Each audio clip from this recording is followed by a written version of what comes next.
Students, आज हम लोग सुपीरियर लर्निंग मैनेजमेंट सिस्टम से बायोलॉजी पार्ट 2 का चैप्टर नंबर 19 का टॉपिक स्टार्ट करेंगे।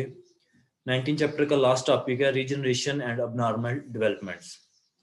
तो इसमें सबसे पहले हम लोग स्टार्ट करते हैं कि व्हाट इज रीजनरेशन। रीजनरेशन क्या है? री मतलब दोबारा, जनरेशन मतलब जनरेट, मतलब दोबारा जनरेट करना। हम लोग कहते हैं रीजनरेशन को डिफाइन कैसे करेंगे? द एबिलिटी टू रीगेन, कि वो दोबारा से हासिल करने की एबिलिटी, और रिकवर द लास्ट और इंजर्ड पार्ट, कि जो बॉडी का पार्ट लॉस हो गया, जो जख्मी हो गया, उसको दोबारा से रिकवर करने की जो एबिलिटी है उसको हम लोग रीजनरेशन कहते हैं, आर कॉल्ड रीजनरेशन। इसमें कहते हैं एवरी एनिमल हैज मोर और लेस एबिलिटी ऑफ रीजनरेशन। हर एक एनिमल के अंदर कुछ, किसी में कुछ कम हो सकती है, किसी में कुछ ज्यादा हो सकती है कि रीजनरेशन की एबिलिटी होती है। कहता है फॉर एग्जांपल, जैसे कि स्पॉन्जिस की एग्जांपल लिखता है कि ये एक सिंपल ऑर्गेनाइजेशन है, इनके अंदर कहता है काफी ज्यादा पावर होती है रीजनरेशन की। कहता है कि अगर इनका कोई पार्ट इंजरी के अंदर जो है वो लॉस हो जाता है तो ये उसको रिकवर कर लेते हैं। ना सिर्फ उसको लॉस कर लेते हैं, कहता है कि बल्कि इसके हर एक पार्ट के पास जो है वो इतनी एबिलिटी होती है कि पोटेंशियल होता है कि हर एक पार्ट जो है वो अलग से ग्रो होकर नया ऑर्गेनिज्म, मतलब नए स्पॉन्जेस जो है वो बना सकता है। तो फर्दर अगर देखें, सेकंड पर एग्जांपल उन्होंने लिखी है लॉबस्टर्स की। कहता है lobsters has it loses it's pincer class, कि अगर वो अपने पिंसर क्लास को जो है वो अगर उसके हम लोग कहते हैं लॉस कर देते हैं, किसी भी फैक्टर की वजह से खत्म हो जाते हैं, तो वो उनको दोबारा से रीजनरेट कर सकता है। ये क्या है? रीजनरेशन है। जैसे कि स्टारफिश है, उसकी आर्म्स होती हैं, अगर उसकी कोई भी आर्म्स जो है वो कट ऑफ हो जाती है उससे, तो वो अपनी उस आर्म को जो कट हुई है उससे वो उसको दोबारा से रिकवर कर सकता है, रिगेन कर सकता है, हासिल कर सकता है। तो ये भी क्या है कि स्टारफिश के पास भी एबिलिटी है रीजनरेशन की, कि वो अपने लास्ट पार्ट को रिगेन कर सकती है। नेक्स्ट हमारे पास एग्जांपल आ जाती है अर्थवर्म की। कहता है कि अगर हम लोग अर्थवर्म का जो हेड है उसको रिमूव कर देते हैं, मतलब कट ऑफ कर देते हैं, तो वो अपने हेड को दोबारा से रीजनरेट कर सकता है। इसी तरह से एम्फीबियंस हैं, कहता है regenerate their limbs and tail in larval stages, कि वो अपने लिम्स को या जो टेल्स वगैरह उसको लार्वल स्टेजेस पर दोबारा से रीजनरेट कर लेते हैं अगर वो लॉस हो जाते हैं। यहाँ स्लेमेंडर की एग्जांपल है, कहता है regenerate their limbs readily throughout the life, को अपनी पूरी लाइफ के अंदर जो है वो लिम्स को रीजनरेट कर सकता है। मोर rapidly with the amphibian is young and small, कि वो अगर वो यंग है तो ज्यादा जल्दी से करेगा एज कम्पेयर टू स्मॉल, तो इस तरह से वो भी अपने लास्ट पार्ट को दोबारा से हासिल कर सकता है।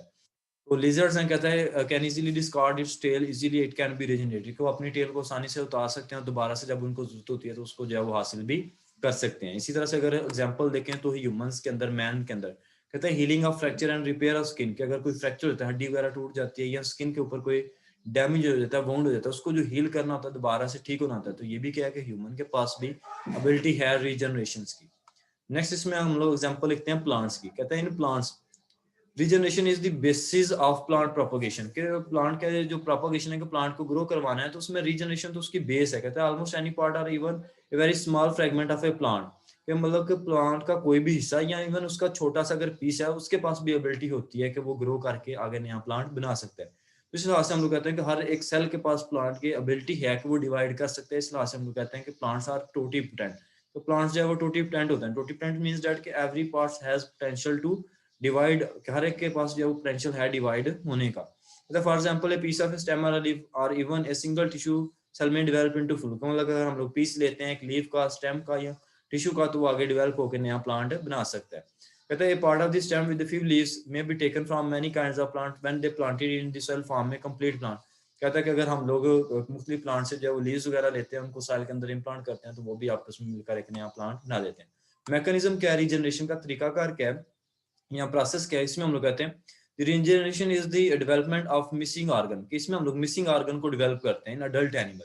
मतलब during development of missing part, के जब मिसिंग पार्ट डेवलप हो जाए, जो मिसिंग पार्ट है उसकी अगर डेवलपमेंट हो रही हो, सम एम्ब्रियोलॉजिकल प्रोसेस इज रिपीटेड, जो शुरू के ऊपर बनते वक्त जो प्रोसेस हुए थे वो प्रोसेस दोबारा से रिपीट होते हैं। For example retention of undifferentiated cells involve, के जो अनडिफरेंशिएटेड सेल्स हैं उनको रिटेन किया जाता है, दोबारा से हासिल किया जाता है। कहते हैं in this process of regeneration many of the various cell types which are present in the missing part of the body are replaced, के जो के मुख्तलिफ सेल जो कि बॉडी से मिस हो चुके हैं, मतलब बॉडी के मुख्तलिफ हिस्सों में मौजूद है, उनको जो है वो इकट्ठा किया जाता है उस मिसिंग पार्ट के ऊपर by the differentiation of cells in platforms and planaria, जैसे कि प्लेटफॉर्म्स या प्लेनेरियाज के केस के अंदर होता है। कहते हैं there are two types of processes of regeneration, दो तरीकाकार हैं। प्रेजेंस ऑफ अनडिफरेंशिएटेड सेल, कहता है अनडिफरेंशिएटेड सेल के जरिए से भी कर सकते हैं। इसमें क्या होगा? कहता है दी अनस्पेशलाइज्ड सेल न्यू ब्लास्ट, के जो अनस्पेशलाइज्ड सेल है जैसे कि न्यू ब्लास्ट, उसमें हम लोग लिखते हैं एग्जांपल में चल always present in the body of adult, के जो कि अडल्ट की बॉडी के अंदर हमेशा जो प्रेजेंट होता है। और mobilised and migrate at the site of amputation, कि जहां से वो चीज लॉस हुई है वो माइग्रेट करता है, हिज्जत करता है और उस हिस्से के ऊपर जब आ जाता है, where they differentiate into specialised cell, तो वहां पर वो डिफरेंशिएट होकर आगे एक सेल बना देगा। आगे आ जाता है फॉर्मेशन ऑफ डिफरेंशिएटेड सेल। इसमें क्या होता है, इन सैलमेंडर्स और newts some of the specialised tissue, क्योंकि कुछ जो स्पेशल टाइप के सेल्स हैं या टिश्यूज हैं, some of an amputated limb apparently differentiated, तो उस लास्ट पार्ट के ऊपर आते हैं और डिफरेंशिएटेड हो जाते हैं, मतलब कि आगे स्पेशलाइज हो जाते हैं किसी फंक्शन के लिए, और सेम उसी तरह की जो चीज जो लॉस हुई थी उसको जो है वो बना लेते हैं। जैसे कि ये उन्होंने डायग्राम के अंदर रिप्रेजेंट किया हुआ है कि प्लेनेरिया है, उसके अंदर ये बॉडी के अंदर फ्रेगमेंट हो गए हैं, हर एक फ्रेगमेंट के पास एबिलिटी होती है कि वो डेवलप करके आगे नया अडल्ट प्लेनेरिया बना दे। तो प्लेनेरिया के अंदर ये भी क्या चीज कहलाएगी, रीजनरेशन। सेम ऐसे ही नीचे स्टारफिश का दिखाया हुआ है कि अगर उसका कोई पार्ट लॉस हो जाता है, कोई आर्म लॉस हो जाती है, तो उसको दोबारा से रीगेन कर लेती है, हासिल कर लेती है।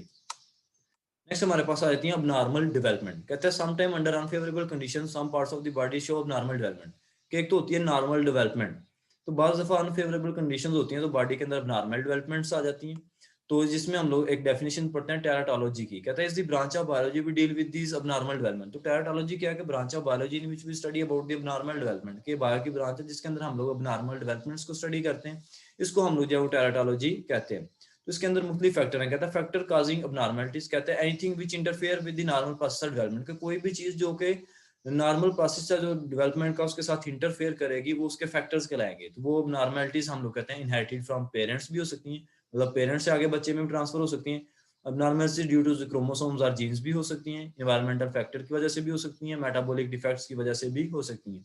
आगे वन बाय वन हम लोग इनको डिस्कस करते हैं। अबनॉर्मलिटीज इनहेरिटेड फ्रॉम पेरेंट्स, सबसे पहले देखते हैं कि कौन कौन सी अबनॉर्मलिटीज हैं जो पेरेंट्स से इनहेरिट होती हैं। कहते हैं abnormalities are inherited from parents through abnormal और डिफेक्टिव जीन, तो वो किसी अबनॉर्मल या डिफेक्टिव मतलब खराब जीन के जरिए से ही ट्रांसफर होंगी। कहता है abnormality of development is also related to the presence of defective gene on sex chromosome, कि इस चीज के ऊपर भी डिपेंड करता है कि वो डिफेक्टिव जीन खराब जीन जो है वो सेक्स क्रोमोसोम मतलब एक्स और वाई के ऊपर ही प्रेजेंट हो। अगर एग्जांपल लिखता है इसके अंदर, जैसे कि haemophilia only mail suffer from this disease, कि जो हीमोफीलिया डिजीज है ये सिर्फ मेल्स को होती है। It again depend on whatever the gene is dominant और सेक्स होमोजाइगस और हेटेरोजाइगस। कहते हैं ये इस चीज के ऊपर जब वो डिपेंड करती है कि वो जीन डोमिनेंट है या रिसेसिव है, वो होमोजाइगस है या हेटेरोजाइगस है। तो हीमोफीलिया के अंदर क्या होता है कि जो ऑक्सीजन कैरी करने की एबिलिटी होती है हीमोग्लोबिन की वो नहीं रहती। जब वो ऑक्सीजन कैरी करने की एबिलिटी नहीं रहती तो जो वो मेल है उसकी जो है वो फौरन डेथ हो जाती है जब उसको ये डिजीज होगी। तो आगे abnormalities and due to chromosome, chromosome की वजह से जो अबनॉर्मलिटीज होती हैं, तो ये क्रोमोसोम का नंबर या उसके स्ट्रक्चर चेंज होने की वजह से भी अबनॉर्मलिटीज हो सकती हैं। कहते हैं chromosome abnormalities result when one of the sex chromosome is missing और extra, these abnormalities lead to syndrome. कहता है कि ये अबनॉर्मलिटीज उस वक्त से हो सकती हैं कि जब कोई एक्स्ट्रा या क्रोमोसोम मौजूद हो, एक्स या वाई या कोई उनमें से मिसिंग हो, तो इसकी वजह से सिंड्रोम हो जाता है। सिंड्रोम मतलब कि फिर उसको उस वजह से कलेक्टिव डिजीज मतलब इकट्ठी बीमारियां जब होना शुरू हो जाती है, मतलब एक से ज्यादा बीमारियां लगना शुरू हो जाती हैं। कहता है these abnormalities arise due to the formation of gametes, के उस वक्त होंगे जब गमीट्स की फॉर्मेशन होगी। When this gametes unite to form zygote, के जब गमीट्स ने आपस में मिलकर जाइगोट बनाना है।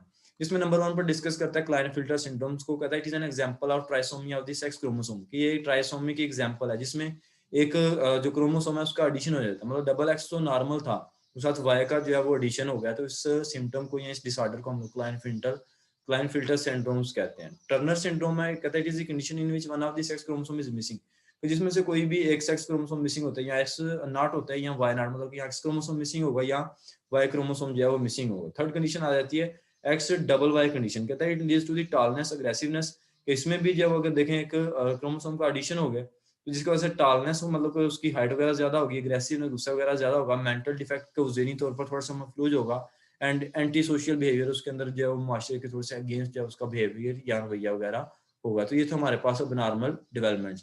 तो आगे कहते हैं abnormalities due to the environmental factors, कि एनवायरमेंटल फैक्टर की वजह से कौन कौन सी अबनॉर्मलिटीज होती हैं। कहते हैं एनवायरमेंटल फैक्टर काजिंग और contributing to abnormal development are group together as a teratogens, के एनवायरमेंटल एनवायरमेंट की वजह से काफी ज्यादा जो है वो हम लोग कहते हैं एबनॉर्मलिटीज होती हैं जिनको कलेक्टिवली हम लोग टेराटोजेंस कह देते हैं। कहता है आयोनाइजिंग रेडिएशन, जो आयोनाइज रेडिएशन है जैसे कि एक्सरेज वगैरह और well known for the teratogenic action, तो ये भी जो है वो अबनॉर्मलिटीज काज कर सकती हैं because they only have their effect on the developing of hormone और स्पर्मेटोजोआ, क्योंकि इनका एक्सरेज का डायरेक्टली जो है वो हम लोग कहते हैं स्पर्म के ऊपर या एग्स के ऊपर जो है वो इफेक्ट होता है